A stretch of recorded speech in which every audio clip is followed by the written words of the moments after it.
Good morning to all our Jobs for Michigan's graduates family and supporters joining for Coffee with a Purpose, the final conversation in our three-part series on striving for racial equity.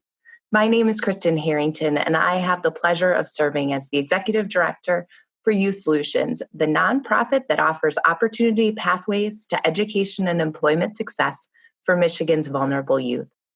Today, I'm joined by my co-moderator, Charmaine Sanders, who's the director of the Start to Finish program at Lake Michigan College and a member of the Race Relations Board of Benton Harbor.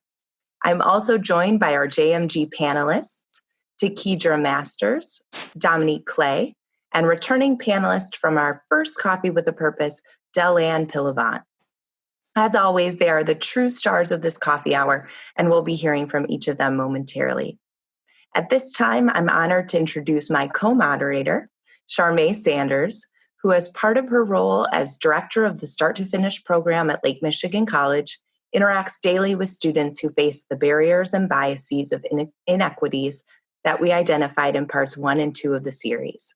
Charmaine's extensive experience supporting vulnerable youth through post-secondary education is a tremendous value to this discussion. Welcome, Charmaine. Thanks so much for being here this morning. Thank you, Kristen. It's great to have the opportunity to engage young people in discussion around action we can all participate in to make real and lasting change. In previous sessions, panelists expressed frustrations and identified biases and barriers they face as youth of color in education, employment, and everyday life. In today's conversation, the youth panelists will share their ideas on how we can all be involved in making change happen to build a brighter future for all youth. I would like to introduce our esteemed JMG panelists, Delanne Pillavant, Pershing High School class of 20, Takidra Masters, Benton Harbor High School class of 2020, and Dominique Clay, JMG specialist working with out-of-school youth through GST Michigan Works, who is formally part of their Step Into Work program. Thank you all for being here. You have over 80 attendees joining today who are eager to listen and learn from you. Thank you for giving us this opportunity. Thanks so much, Charmaine. I'm excited you are all joining in this important and timely discussion. For our audience members who wish to ask a question of our panelists, please use that chat function as we'll be monitoring it throughout the session, and we have reserved time at the end to ask audience questions. Also, feel free to use the chat function to share your ideas and ways to be involved in the equity conversation. We'll compile all of the ideas from today's discussion into a document to share more broadly within the next few days. So now, with housekeeping aside and coffee freshly brewed, let's get started. First, I'll ask each of our panelists to introduce themselves. Takidra, we'll start with you. Good morning. My name is Takidra Masters. I graduated from Benton Harbor High School, the class of 2020. And where I also joined the JMG program for about 2 to 3 years. Right now, I'm majoring in biology at Valparaiso University, minoring in chemistry, and amongst all other things, I am also Midwest Regional Youth of the Year for the year of 2020 to 2021 from the Boys and Girls Clubs of America. Thank you for having me today. Thank you so much, Takidra, and welcome to this discussion. Delanne? Thank you for having me today. I am returning panelist. I graduated from Pershing High School, valedictorian. I am currently attending the University of Michigan, pursuing a degree in electrical engineering. That's not definite though. And just thank you for having me. Thanks, Delanne. And we concluded that you're sitting in the same dorm that I was once in, so it's awesome to have that kindred spirit. And last but certainly not least, Dominique. Hi, everyone, and thank you so much for having me today. My name is Dominique Clay, and I am 25 years old, a JMG specialist. I am originally from the South. I moved up in Michigan, December of 2018, and I just absolutely love it here. Everything is just so beautiful, and you guys actually have different seasons that I get to enjoy. Wonderful. Thank you so much, Dominique. And thank you to all of you for joining in the conversation. Charmaine, back to you. The topic for today's coffee session is Striving for Racial Equity, Youth Call to Action. Equality is giving everyone the same opportunities. Equity is realizing those same opportunities don't produce the same outcomes for marginalized populations because of the everyday encounters that pose barriers to their success, like biases. With our panel, this conversation will be an idea-sharing discussion on moving toward a more equitable world. To begin, I would like each panelist's perspective. What does an equitable society look like to you? Takidra, let's begin with you. Thank you.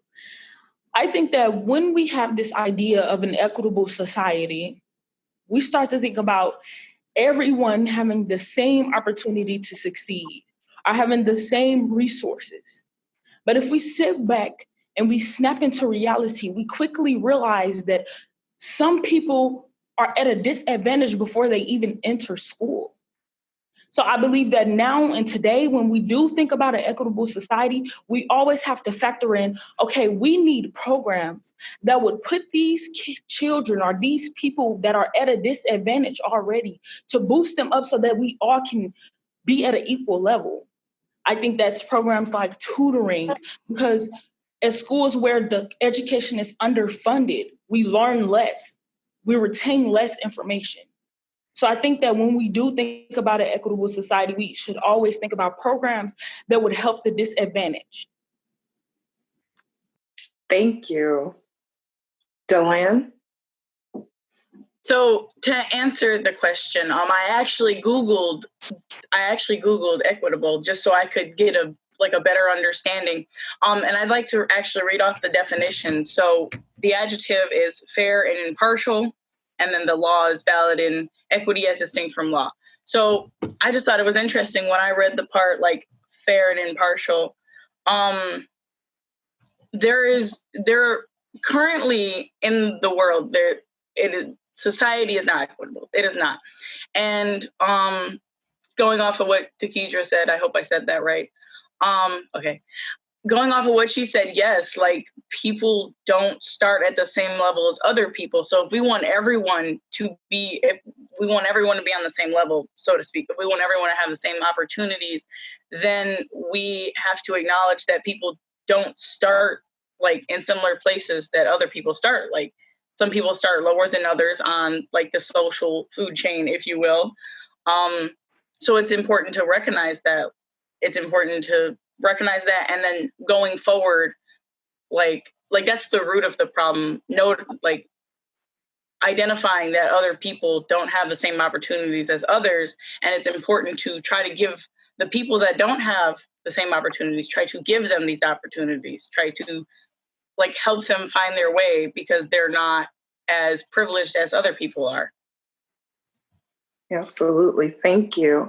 And Dominique, what does an equitable society look like to you? So to me, I see a community working together for the betterment of ourselves. People are, lending a helping hand to those that need it, like a good neighbor. There's no violence or hate crimes or anything. It's just us as people, just like having an ever-growing blossom of love for one another. Thank you. You're welcome. What steps, if any, have each of you taken toward the society you envision? And we'll start with Takidra again. So for me, when I was first entered elementary school and until I reached the 4th grade, I had already had an idea of what I wanted to be in life. I had already known that I wanted to be a doctor. I wanted to be a neurosurgeon. And so because my mom knew that, and she knew that when I was living in this impoverished neighborhood, And the school that we had, it was unfunded education. She decided that I had to go to the school in the next town over because it was in a predominantly white neighborhood and the education was better. But when I switched over to this new school, I was bullied because I wasn't as advanced as they were. I didn't speak like they spoke.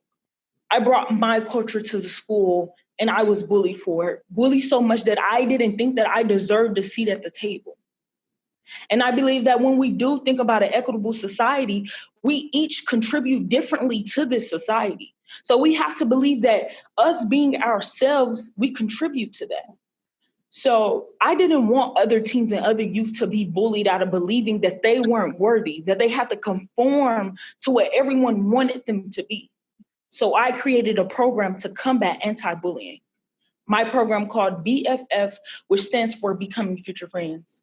It is a program that helps youth discover who they really are, what their passions are. And we even have unfacilitated discussions in a 100% judgment-free zone where we talk about these controversial topics, from minority voting, youth, adult voting, and we also talk about LGBTQ community issues, just everything that we don't believe that we can openly speak about. Thank you. That's great. And Delanne, how about you? What steps have you taken toward the society you envision?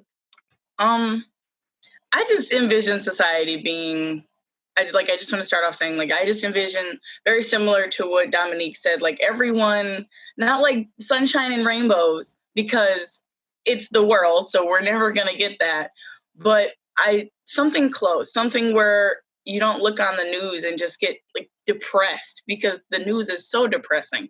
I envision a society where not everyone is equal, but everyone is at the same kind of level. And steps that I have taken just in general, just living my life, because ideally I want to see people living their best life. I just try to treat people right. It's not, I think part of the problem with the whole, not part of the problem with the whole world, I'm not trying to solve all the world's problems, but just thinking about how you treat people. You don't know what people have been through. You don't know the kind of trauma they have. You don't know the things that people need to realize, that the things that they say have meaning, even if it's a joke, even if it's a little something you can just sweep under the rug or joke about or laugh about. I have tried to since moving to Ann Arbor and becoming, and my friend group and everyone I know around me becoming more diverse, I try to be very conscious of the things that I say. I try to be cognizant of if I hurt someone's feelings, if I said something that was offensive. I think it's important that people recognize that the things that they say have meaning, and it's not just a matter of oh, you hurt that person's feelings. No, what you said had a deep impact on them, and now they're not doing okay, and you did that. That is your fault. And so I just recognizing that my words have an effect on people. I try to be very, I try to choose my words very carefully when speaking to people. Thank you. That's great. Being on college campuses helps with that, I think. And Dominique, how about you? What steps have you taken? So, like Dylan, I live by example. I believe that, everyone should be treated equally fair. There's no discrimination. I don't, I just come from a place of openness and hey, how are you? I don't look at, whatever else you have going on that, the world will see and pick on you for. I don't do that. I also educate others, my friends around me or anybody. I let them know about, how, my culture feels about certain things that may happen or things that may be said. I try to be as open with them as possible so that if they have any questions, they're not afraid to come to me and I let them know. Thank you. That's great. And actually, Dominique, I'm coming right back to you. So it says, the unconscious bias is the underlying attitudes and stereotypes that people unconsciously have toward another person or group of people that affect how they understand and interact with a person or group. What can a person do to personally address and overcome these unconscious biases? For this, I would say reflect and adjust. Think before you speak. Ask yourself if what I'm about to say can be offensive or, culturally insensitive in some way. If so, then just adjust your wording for it. And it is going to take practice before you can do it without thinking. But like the more we do it, the easier it becomes. Thank you. Okay. According to the American Academy for Pediatrics, children learn about racial differences and racial biases from an early age from their parents. Takedra, what can be done to help children grow up with a better understanding of racism and inequity? I believe that when we are young, we learn so much from our parents because that's who we're primarily around. So I believe that the first thing that needs to happen is for our parents themselves to talk about the issues, whether it's with therapists or their spouses or just any family members before they can encourage their child to speak out. Because a lot of times we don't know how we feel about a certain issue till we talk about it. Or till we go and find that support system and be like, I feel this way, but I know I cannot raise my child to think like this. And so I think that first, parents need to go out and seek that support, that help, and talk about the issue first, vent for a little, and then be vulnerable to their children. And I think that for children who are sheltered or children who just haven't experienced what it means to be in an impoverished neighborhood, they have to encourage their children to be inquisitive, ask questions, and also predispose them to culture. Have them at heritage events and Cinco de Mayo and help them learn about Black History Month. They need to learn about these things. But first, you have to bring up that issue for yourself and understand what it means for it to be inequity in the world. So I think that first is parents and parents having a conversation so that then you can open it up to your child. Thank you. And Deland, what are your thoughts? Can you repeat the question again, just so I can? I sure can. What can be done to help children grow up with a better understanding of racism and inequity? So I'd like to bring a perspective on my childhood on this one. So I grew up very similar. I grew up poor white kid in Detroit. It's fine. It's not taboo. It got me into college. So I think I have an interesting perspective on this, but I think it's important to just, I kind of lost my train of thought. A little emotional. Sorry, can you repeat the question? Yeah. What can be done to help children grow up with a better understanding of racism and inequity? Yeah, so going off of what I said, I find it interesting when I meet other people, because this is college. So I'm meeting other people with different backgrounds as me. And they're like, oh my gosh, you lived in Detroit, all of these other stereotypes. And I think it's important to when kids are very impressionable. So when you're saying things around children that you don't want to say things that are not true or is a stereotype. You don't want to feed into that, because then your kid or that child, then they're like, oh my goodness, oh, that's a thing, that's real, people believe that. My mom said that, so that must be true. That's that is just the rationale of children. They're impressionable, so they're and they look up to their parents or their guardians. So they're like, oh my gosh, my mom said that, so I can say that now. It was really interesting growing up and hearing the different perspectives of my my classmates, being a white kid in an all African American school. It was really interesting because they had this interesting perception of white people, and I wasn't going to change that. But I said some things where I was like, hey, we don't do that, right? And they're like, really? And I'm like, yes, that's not a thing. I don't know where you got that from, but no. And just making sure that you're cognizant about what you say around your kid and that impression that you have. And I agree with what Takedra said, educating your children about other cultures and things like that, just being a good human, like being like just conscious of like things that you say and just being a good person in general. Thank you. How do we change the attitudes of people who think racism is okay or who don't believe inequity exists in our society? Delanne, we'll begin with you. Whew, that's a loaded question.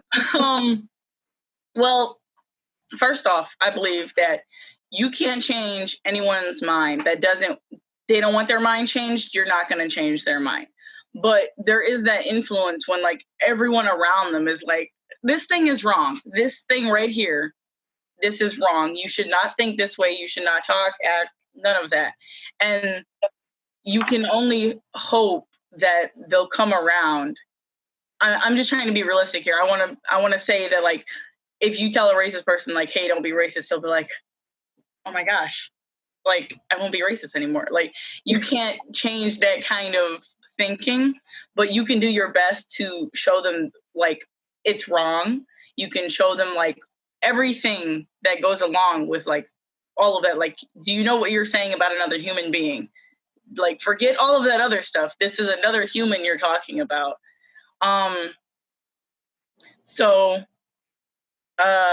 Sorry, can you repeat the question? I get so ready to say things and then like I just blank. No, I do the same thing sometimes. So how do we change the attitudes of people who think racism is okay or who don't believe inequity exists in our society? I think it's a lot easier to fix the inequity, like the idea that like inequity doesn't exist. Like you can tell a person, I'm trying to figure out how to phrase this. Like it's not hard to show people that they have it better off than others. There was an exercise that was done where like a bunch of people lined up on a line and then they were like, take a step forward if you grew up with both parents, if you didn't grow up with like Section 8 or if you didn't grow up with like food stamps. And a bunch of people took a step forward and they were like, do you see how you are kind of up ahead in life? Imagine that this race is life. Do you see how you're like kind of ahead than all of these other people?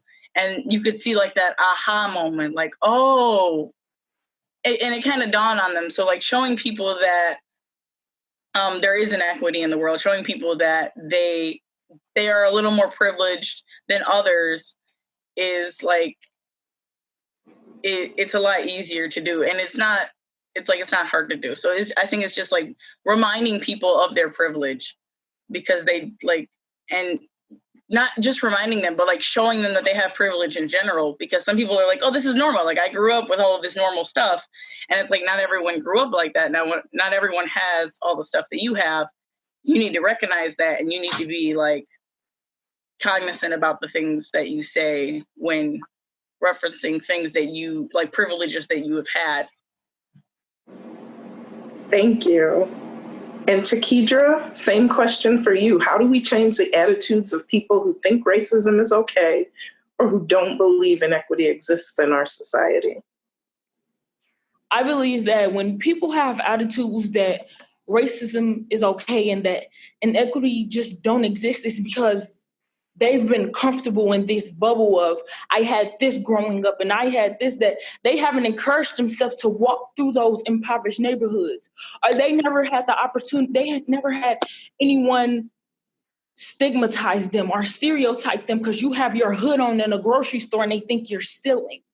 Or because you're walking late at night and your hood is on, but it's just cold, but they think you've done something wrong. They've never had that. They never had to look over their shoulders and wonder if every time I speak and I'm the only Black girl in the room, I'm speaking for all Black women across the nation. They never had to think about those things. So I think that when we are trying to change the attitudes of people who think that it's so okay and it doesn't exist, we have to encourage them to walk along that street in that impoverished neighborhood or go 3 or 2 towns over and see how just a couple of streets down, they are living so much differently than you are. I think that a lot of times we lose that empathy aspect. And a lot of times we have to have empathy when we see stuff. So they have to see it with their eyes to understand, oh my goodness, this is real. So I think that a lot of times we just have to show them that in today's world, it's stuff that's happening right under your nose, but you have to be conscious and you have to go and look for it. Amen. That's a great answer, Takija. Thank you. And Dominique, now for you. How do we change the attitudes of people who think racism is okay or who don't believe inequity exists in our society? This one was a tricky question for me because, like Delenn said, you can't change, people's minds, if they don't want to. And then, after, discussing it with my manager and, going over again, we came to a decision and I was like, you know what, this is it. So start teaching our children from a young age about racism and injustice. We need to create that fighting force that says, no, that's not right. There is a post on Instagram that I saw, and there was this young girl going at it with her parents, fighting over, what's been going on. This was after the George Floyd incident. And she was like, no, those statistics are wrong. You could change those. You need to listen to what people are saying. This isn't right. And then her mother was like, no, of course these are right. They brought this upon themselves. And the dad was just like, we don't need to care about them. That they're not a problem for us. We don't need to worry about them being in our lives. And the girl was like, no, that's not right. We need to continue to stand up for those whose voices are not heard. They're not making this up. You think all these people just came up with this idea to just start issues? And she was like, no, sorry. I get emotional talking about, stuff like this, but yeah, she was just like, this isn't right. And I was like, yes, I need more people like her. It just makes me so happy to see other people stand up for what's right. And so, just teaching our children to keep going, no matter what the situation may be, stand up for not only yourself, but for those that maybe can't stand up for themselves. Just keep going and just do what's right. So that's my answer. Thank you. That was a great answer. So ladies, I would say, first, Dominique, the emotions in this conversation are so real and your words are so powerful. I know that Charmaine and I have the pleasure of being on the screen so people can see us, but I'm confident that there are many tears being shed in the private world of Ring Central, where people are really connecting with the power of what you all are saying. To Kedra, I know you and I actually attended the same high school. And so your story kind of choked me up a bit, thinking about bullying within the school and your lived experience in some ways resonating with mine and in others being totally different. But I love that you took that experience and started that Becoming Future Friends program.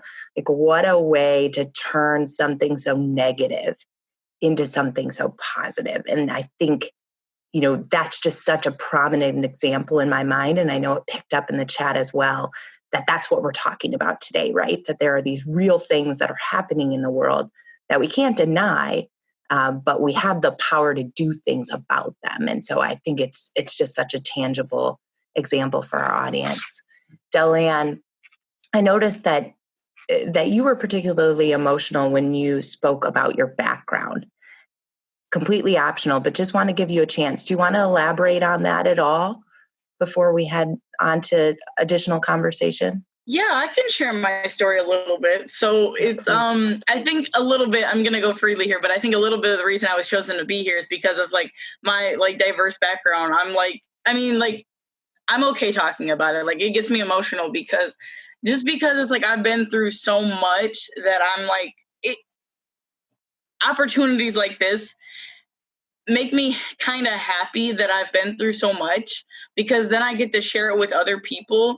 And then you see that moment of oh my gosh, you went through this. And it's yes, I did go through that, but I'm a better person because of it. So my background is, my mom, when I was born, she was a single mother. She was hopping from shelter to shelter. So I was homeless as a baby. And then my my little brother came into the picture. So then I became a big sister, like 1.5-year-old, like I became a big sister. So that's been a big part of my life as well. So then I kind of like helped raise my siblings because my mom had a couple more kids after that. And we had a stable home for a little while. And then we were back in shelters, but this was a couple years after. So I was like 6 or 7 at this time. And this time it was 3 of us. So my mom was trying to get us a home, and I was basically like raising my siblings. And it wasn't till around freshman year of high school that my life really stabilized. My mom got on Section 8, which allowed us to like get a home. Mm-hmm. And so I had like a stable home around 8th grade year. And and then everything was just like readjusting. And I had missed so much school because like hopping from shelter to shelter, like you change classes. I mean, you change schools, so you miss some things because different schools teach at different levels. Mm-hmm. So I noticed when I got to high school, there was like lots of gaps in like my education. Like I didn't know how to do division for a good amount of time. It was all very like complicated. But yeah, like when my roommate has an alarm going off, I have no idea how to shut it off. So some nice background music, but can you shut that off? Okay, sorry. Yeah, so it wasn't until like my freshman year of high school that my life like really stabilized. And then I decided, I'm like, I was homeless as a kid. I cannot be homeless as an adult.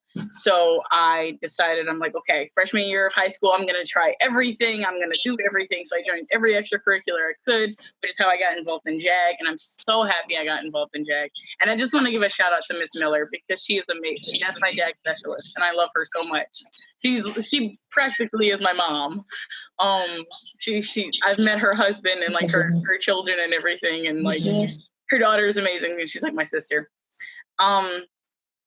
So I was, and I wrote about all of these things in my essay to getting into U of M. I'm still surprised I got in, but I told them, I was like, hey, I was homeless as a kid. I had to practically raise my siblings. Like I've been through a lot. And some people are surprised. They're like, but you're white. And I'm like, I was white with a lot of struggles in Detroit. Like it happens. And it just makes me so sad when like, it makes me happy and sad at the same time when people of like color, like African Americans, and they see me like in their school or they see me around like other, like all my friends. I don't want to be like that one person who's like, I have lots of Black friends. Like, no, but all of my friends are African American. And they're like, when other African Americans see me with my friends, they're like, she's cool. And I'm like, yes, I promise I'm normal. I'm not racist or anything. Like, I promise I'm good. And it just makes me happy to have like that part where I can be like someone who, like a white person who's cool. Like it's not, and it makes me so sad that other people aren't like, I'm not going to say as cool as me, but like, they're not in the same mindset of like, we have to treat people equally. Like there's that, like, I don't know what I'm saying anymore. I got emotional and now I'm just on a tangent and I'm so sorry. No, thank you so much for your candor, Jillian. Thank you for sharing. And I would say that when you said, I didn't know I was going to get into U of M and I can't even believe they took me, you are the exact person who should be at U of M and they should be lucky to have you. Well, thank you. Yeah, powerful story. I'm not crying, you're crying. Yeah, you guys really just are choking me up over here. So let's talk about everyday life. In your stories, Jillian, you were speaking to some of that. And in our past 2 sections on this same topic, youth have spoke about the inequities that they've faced in everyday life in general, education, of course, employment. So Dominique, let's start with you. What can a community do as a whole to promote inclusion and unity?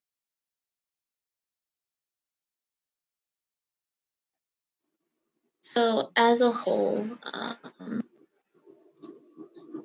we really just need to have an open mind and open heart when it comes to talking about any injustices, equality issues, racism, anything like that. Come at it as you're wanting to learn and wanting to help. Don't, like, people when we like talk about racism, like, you know, day to day, you know, people, they have a sense of, oh, that's negative, we can't talk about it. Like, no, the action is negative, being racist is negative, but talking about it is not. This is something that, you know, we need to discuss and get more discussing. Just, you know, being open and willing to learn about things that you didn't know about, really, or you know, things that you wanted more information on. It's just getting to that point of being okay with talking about racism and everything. It's just, it's, you know, it's not as hard as what people think it is about talking about it. Like, you know, just ask somebody, like I said before, you know, reflect and adjust if you need to like tweak your wording a little bit, but you know, sit down with somebody and just say, you know, I want to learn more about you and what you go through. And that's a start. Thanks, Dominique. Takidra, what are your thoughts? What can a community do as a whole to promote inclusion and unity? I think that something that a community can do to promote inclusion and unity is making sure that for all of these subcultures, when there's like a community project going on, that you have representation at the table. For every subculture in the community, there should be someone with a seat at the table from the LGBT community and someone that represents the African American culture. It's just making sure that you have equal representation. Because if you think about it, we waited so long for our rights as African Americans. So you mean to tell me that we waited 340 years for our God-given constitutional rights and we don't deserve a seat at the table? We need someone who's going to speak about our struggles, someone who knows us better, you know, better than someone who can just walk into a community and believe that they know what's going on. So I think that when you're talking about community projects and community say so, it's just making sure that when you have these people coming together to think about a solution, it should be a solution that goes to solve the problem across all subcultures within that community. Thank you, ladies. And that's an important reminder that inclusion can be as simple as making sure that everyone has a seat at the table. Easier sometimes said than done, but we can certainly all commit to putting that into action. Charmaine, let's hear a bit from you. How can communities participate in open and honest conversations about racial equity? Well, first I wanted to touch really quick on just something that Delanne and Takidra both said. Delanne, I had kind of the opposite experience of you. I was the Black girl who grew up in middle-class white school. And so because of that, Takidra, I'm thinking about you talking about people having a seat at the table. Because of that and the connections that I had growing up, I have gotten seats at tables. And I take having those seats very seriously. And I speak up as whenever and as often as I can, because I know that if I were from a different community, I probably wouldn't have that seat at the table. It's because of the people that I know. And I think we need to take that seriously. But as far as how we can get communities to participate in open and honest conversations, first, I think it starts with having individual conversations with your family and your friends. With me growing up in St. Joe, where I did, I was often the only Black girl at anything. And my friends and I talked about race. We talked about racism. We talked about these things growing up, because even as a little kid, I felt like it was my responsibility to, change the view that people had, or to open people to a different world that maybe they didn't have the opportunity beforehand to, to have that experience, to have somebody that could speak from that experience. And so we grew up talking about these conversations. And when I went to college, my friends and I had those conversations. So these kind of conversations aren't difficult for me. I'm open and willing to have these conversations at any time. Mm-hmm. And so I think that the younger that we start having these conversations, it's really important, because if kids become comfortable with it, you guys in your generation, you're comfortable with these conversations because you've been having them. And so you're willing to speak out about them. It's people that are my age and older that are the ones that have a lot of trouble with these conversations. So I think it's just really important. Start at home, start with your friends, have those conversations. But then in a broader sense with community, participate in things like community reads, where a whole community tries to read the same book and then come together for conversations. I know that in our community, they did a community read of the book Waking Up White by Debbie Irving, and then brought people together for conversations around that book, and then brought Debbie Irving to town to have to give a speech about the book and have conversations about it. And I think that that's important. Once you get those conversations and those topics going, usually once people are open to it, they're all in, they're ready. They want to have the conversations. They want to see what they can do to make things change. My personal mantra is that conversations lead to action and action leads to change. Mm-hmm. And that's why I keep these conversations going. I also think that people getting involved in community organizations, like the community grand rounds that we have here in town, or Brave Talks that kind of spawned from the community grand rounds, or like I personally am involved with the Race Relations Council of this area, and getting involved with those different communities can make all the different community organizations, can make all the difference in the world, because they bring you together with different people. And I think that's important. Wow, Charmaine, I love when you said conversations lead to actions and actions lead to change. And I think that that's the essence of what we're trying to do here with Coffee with a Purpose conversation. So thank you for sharing all of that. How about to our other panelists? Charmaine shared a few of the things that are happening down in the Benton Harbor community in Southwest Michigan around this topic. What are some programs in your respective communities that you believe are making a difference? And how might people who are attending this call get involved? And we'll start with Delane.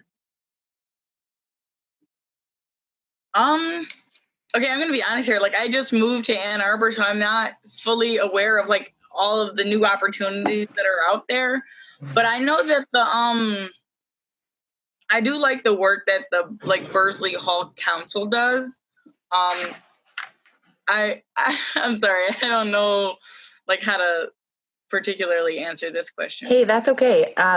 Anything that you saw in the Detroit community? Okay, now the Detroit community, that's a little different. Can you ask the question again, just so I can? Yeah, what were some programs that you saw that were really making a difference around you when you lived in Detroit? Okay, without all of the programs and the opportunities that I had through DPSCD, Detroit Public Community District, and through my high school, I would definitely not be at U of M.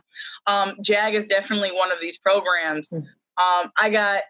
Through JAG, I got an internship at DTE. So I've had gotten great experiences. I've met so many different people. So JAG has really provided an opportunity, a positive, it's a positive program that provides lots of opportunities. Some other programs that I was involved in the community was, it's called Sisterhood. It was through the Detroit Police Department, and women in the police department, they would mentor different groups of girls throughout high schools, throughout Detroit. That was a really nice program that I was involved in. Women of Tomorrow, that was another program I was involved in. They gave me a scholarship that pays for my housing, so I love them. Yes, Women of Tomorrow, they're amazing. Some other programs I was involved in. I was involved in a lot. I feel like I'm not going to say a name, and then someone's going to text me like, why didn't you mention my program? Yeah.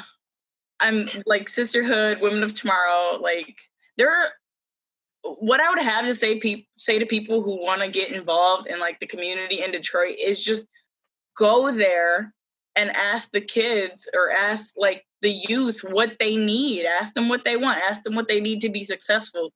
Only they can tell you where they want their life to go and how they want to be successful. And if you want to provide tools to help them, ask them what those tools should be. Thank you, Dalian. Takedra, what about you, whether that's Benton Harbor community, Valparaiso, where you currently are? So as far as Benton Harbor, I'm going off of what Dalian said, the JMG program, it really helped my community of Benton Harbor because Benton Harbor is predominantly Black.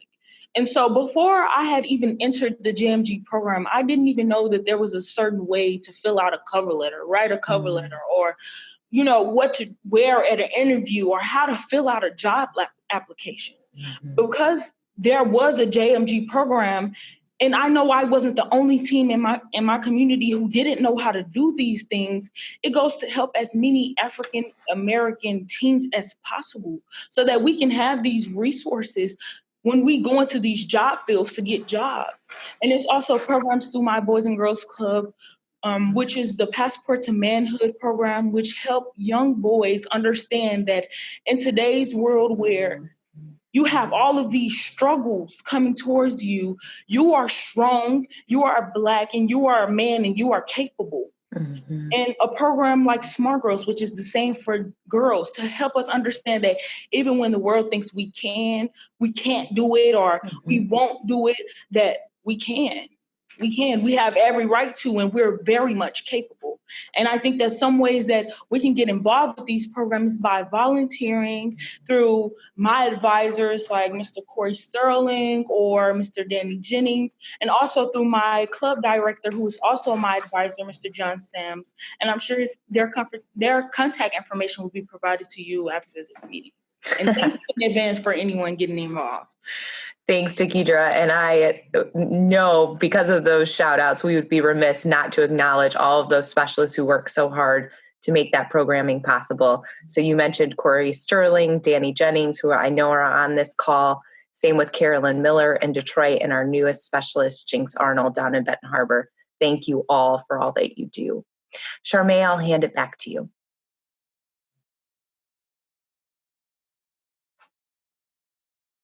Thanks, Kristen. So in my work at Lake Michigan College, I work with students who graduated from the Benton Harbor Promise schools, including Benton Harbor High School, Countryside Academy, and CAPE, which is formerly the Dream Academy. My students are mostly students of color from a lower income community, which means that their schools are underfunded and they don't receive the same educational foundations as students from economically advantaged communities. My students don't have access to equitable resources such as updated books, computer labs, or even buildings, which means they often start college at a disadvantage. My students and I have conversations about how they have to work twice as hard to be as successful as a lot of other students because this lack of equitable resources, but that it can be done. Takedra, how do racial disparities in education impact your life? I think that for me, as I had mentioned previously, I was going to a predominantly Black elementary school and then a predominantly white middle school. And so when I switched over from the school, I thought that they would accept me as being Black. Like I brought my culture, I brought me, who is a part of me. But what we don't realize is there would be times where I would have my hand raised up the longest. I needed to ask these questions to my teacher, and my teacher would look over me and ask other questions. Or there would be times where I would ask for her help and she would say she was coming to help me, but she would walk past me and help the girl right behind her. What she don't understand is she may not was aware that she was skipping over me. She wasn't recognizing me. And if I weren't to go to a counselor and address this issue, my grades would have dropped. Especially in a school where I'm already disadvantaged and I'm already working twice as hard because I'm determined and I have to get into college because I am a first generation college student. But what she wasn't aware because of this thing called implicit bias. So when teachers aren't aware that there's this Black girl in your classroom, but because you don't usually have this experience with Black students, you don't recognize that at times you're looking over them, and most times they are the ones who need your help most. So I believe that some people do suffer in silence, and when they do, their grades suffer too. Yes, that is so true. Dominique, how about you? How do How do racial disparities in education impact your life? So when I was in school, like how you said earlier, Charmaine, I was the only Black girl in my classes. That was like throughout my elementary to like even up to my high school. Like there was few and far that would actually be in the same classes at me. And one of my elementary schools I went to, because my dad was in the Navy, so we moved every 3 years. So I was like at a new school every 3 years. There's one school that I went to, and I noticed that they would separate us, me as a Black woman, Black girl, from the other ones because I was shy and quiet. They considered me to be the good one. So I got placed in classes that were predominantly white. And the ones that they, seemed that, were talkative or they considered to be loud or whatever, they put them all in like one classroom together because they set them up to fail, really. Like they weren't giving them the same teaching opportunities that I was being had just because I was quiet. So that was something that really impacted me when I was growing up. And like Tahidra said earlier, like when I would like raise my hands, like answer questions, they would go all around me and pick the other students to answer. Or some students that didn't even have their hands up, they would have them answer and they had no idea what it was. So it was just that being overlooked and having that different placement go on that just like really like it opened my eyes way wider when that was going on. Thank you. And I'll actually ask you another question right back to back. Okay. What are the biggest challenges you face as a person of color and as a youth with barriers, and how can Amway and other employer partners help? So for my youth that I see, they don't see themselves as, some of them don't see themselves as, getting to that place that they want to be, where, they're comfortable with themselves, they're strong, they can do this and that. They don't see what I see in them. And it's because of, it being pushed down so much to where they think so little of themselves. And we have to like bring them back up and, help them grow and be like, you know what, you can do this despite what anyone thinks of you. So long as you know what's in your heart, that's all that matters. So it is about, just building them back up again. Thank you. Tahidra, the same question. What are the biggest challenges you face as a person of color and as a youth with barriers? And how can Amway and other employers help? I think that as a person of color, the biggest barrier that I face is when people overlook my capabilities. Or when I'm in a room and I'm the only Black girl in the room, they believe that if I just mess up one time, that every Black girl messes up or every African American messes up. And at times where they think I'm not capable, it's kind of, I have to basically put myself in a position to show them first before they believe that I am capable. And I think that that's a barrier because a lot of teachers, when they believe in you, they're looking out for the best opportunities for you. But when they don't think you can do it, you aren't aware there are internships at the local hospital and they're looking for minorities. You aren't aware of that because they don't think that you are capable. They don't think that you can. So I think that barrier can be helped with teachers that receive the adequate training, especially with diverse and inclusive training. Uh-oh. Oh, no. Oh, no. Deidre. I have no doubt she'll be back. Right. But let's round out the conversation with an eye to the future, ladies. So first question, are you hopeful for the future or concerned as we look to 2021 and beyond? Delanne? Both. Both. 100% both. I'm definitely hopeful for the future. Definitely new president, new things. And especially with the media and like social media, everything like where that is going. I feel like this whole year has been so bad, but it has been kind of good at the same time. We have our little sunshine spots throughout the year, like conversations like these. I feel like the Black Lives Matter movement really opened eyes, and the fact that that movement started like really has me hopeful, because now people are like opening their eye to these problems, like this systematic racism that exists in America. And the fact that people are acknowledging that this exists, I feel like that's like my roommate called it a scooch. It's a scooch in the right direction. It's not actual change. Nothing's being done.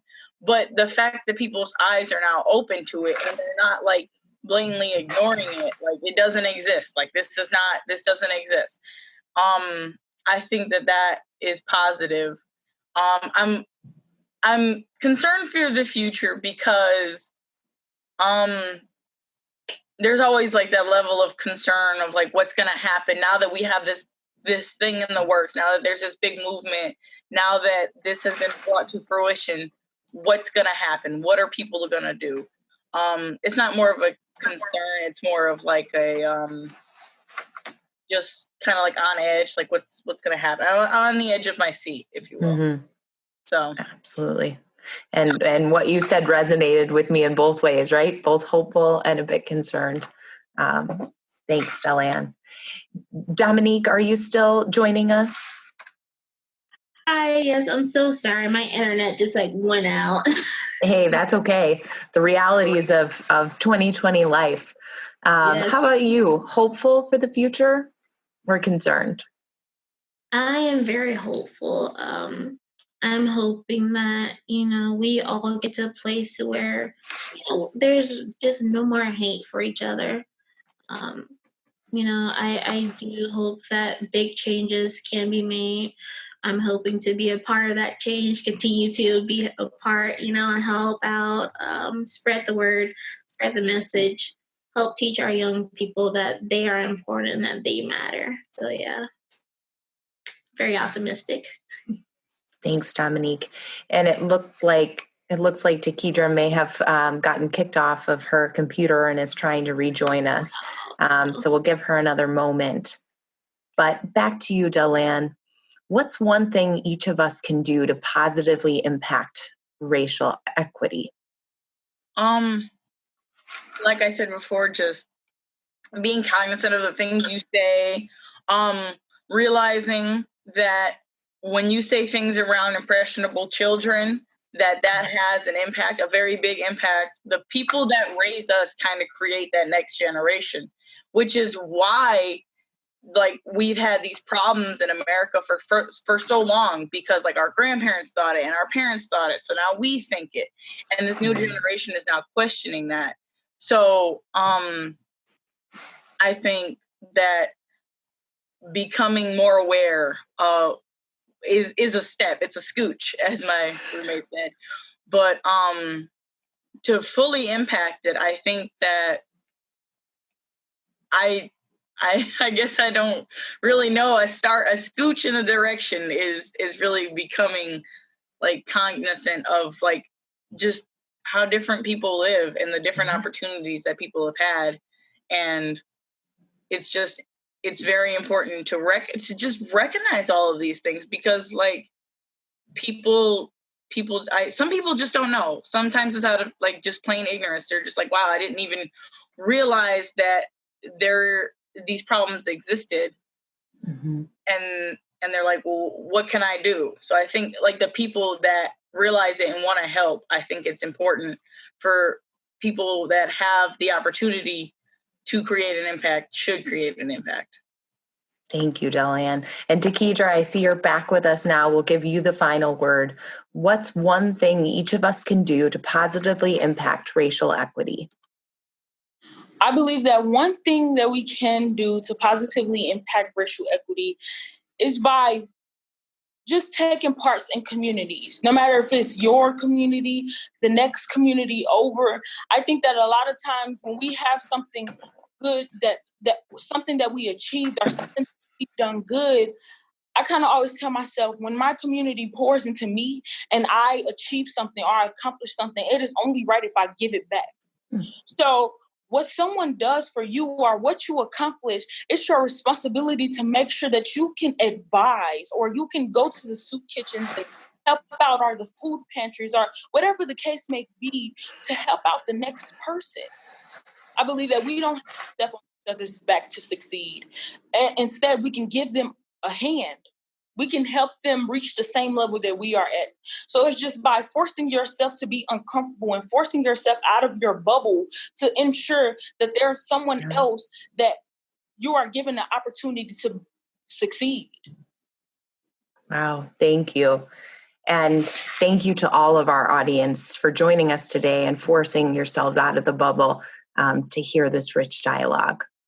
This does conclude today's Coffee with a Purpose conversation. My immense gratitude to Takidra, Delanne, and Dominique for your candor and vulnerability. You ladies are phenomenal.